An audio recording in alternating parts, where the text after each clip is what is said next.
Teachers can assign tests to students from the test bank. Click the test icon from the dashboard and check the box next to the test to be assigned. Click the Assign button. Choose to set the test as an assessment or revision. If a test is set as an assessment, solutions will not be available to students until the test has expired.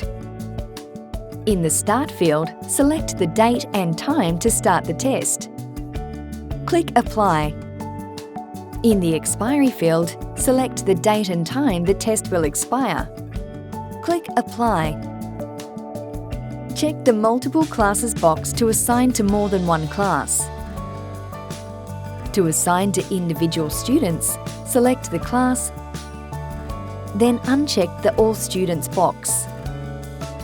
To multi-select students, hold down Control on a PC or Command on a Mac. Click the Assign button to finish. Students will be notified they have a test to complete.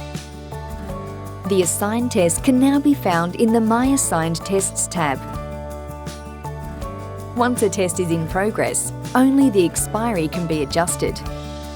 Click on the Edit button for the assigned test and select a new expiry. Click Apply, then Update.